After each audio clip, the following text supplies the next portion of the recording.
Hey guys, just a disclaimer that, yes, my friend, filmmaker of the future, made a dramatic reading of this fanfiction or creepypasta that I made, but I kind of wanted to join her on this and also make my own, so feel free to check out Filmmaker of the Future's 2 creepypasta readings if you're interested. I'll provide a link to both in the description below. Now enjoy, if you dare.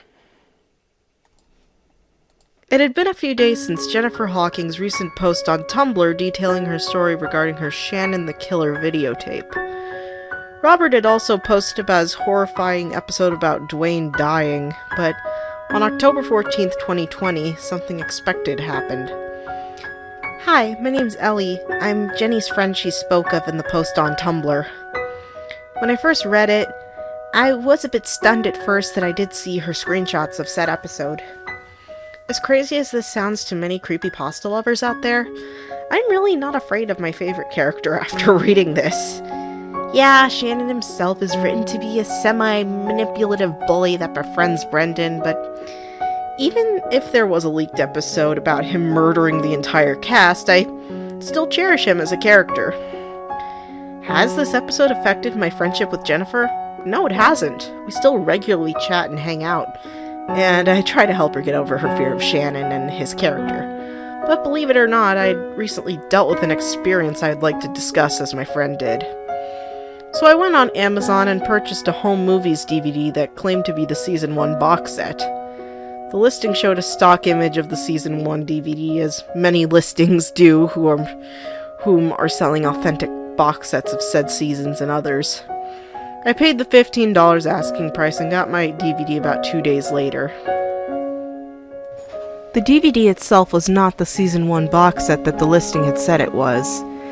Instead, the case had a white piece of paper with home movies written in blood red marker, with blood red paint dripping from the top. I brushed it off with some fan-made DVD that was recorded from UPN and Adult Swim. Popped it into my DVD player on the computer and tuned in with my Shannon plush. The menu was just some black screen with only one episode listed. The episode was titled Bloody Melissa in Comic Sans text.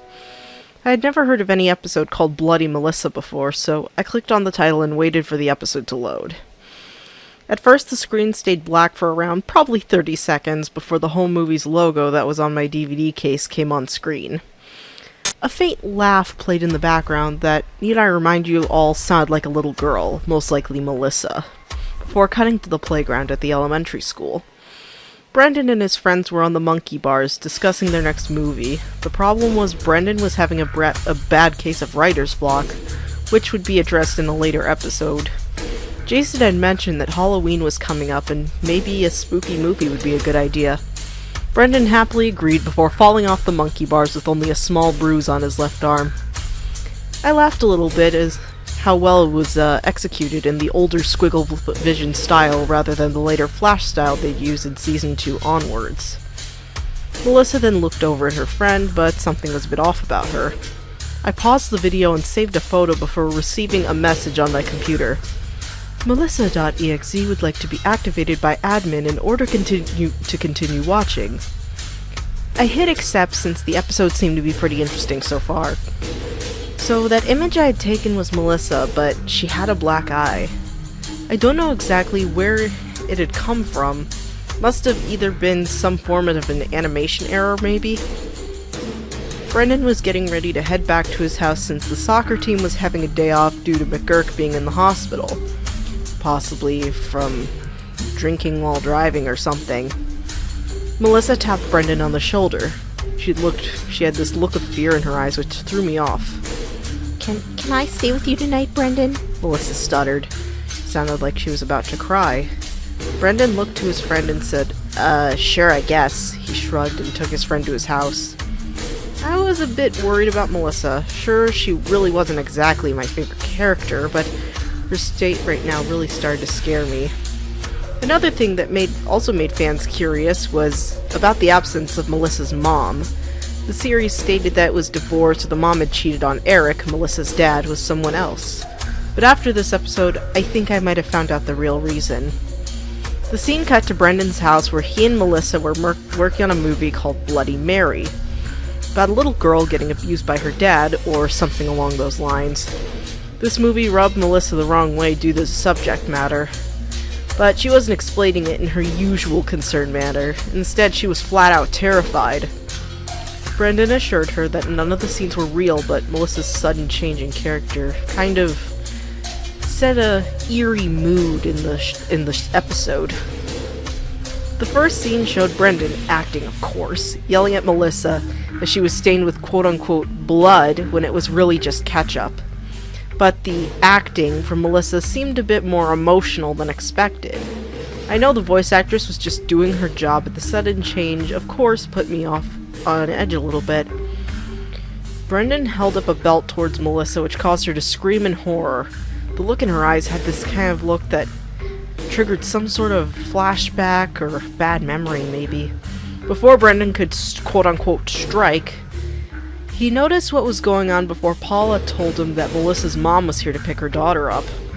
Melissa cowered away within seconds while Brendan wiped the ketchup off her face. Soon a knock on the door was heard, which caused Melissa to hide in the closet. Paula tried to get the girl out, but it was pretty difficult.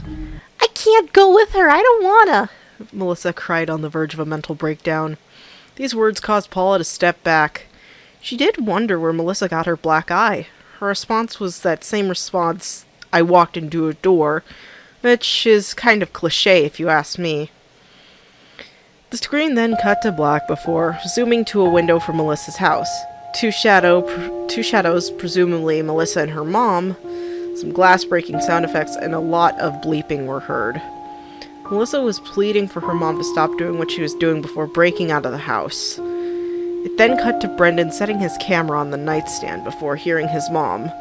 "Brendan, Melissa's here and she's in really bad shape." Paula opened the door carrying a sobbing Melissa to Brendan's room, trying to calm her down in the process. I myself honestly got a little bit emotional and grabbed my plush and held it tightly. Brendan asked Melissa what happened. She went on to tell Brendan about how her mother had been abusing her behind closed doors.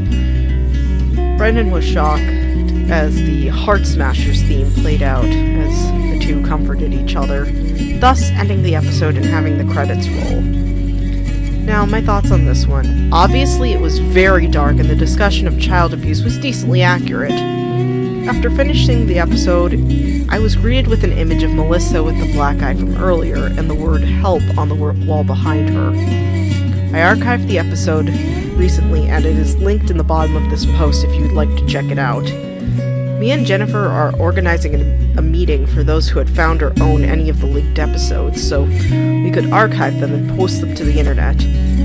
Thank you very much for your time. Ellie, the Shannon fan.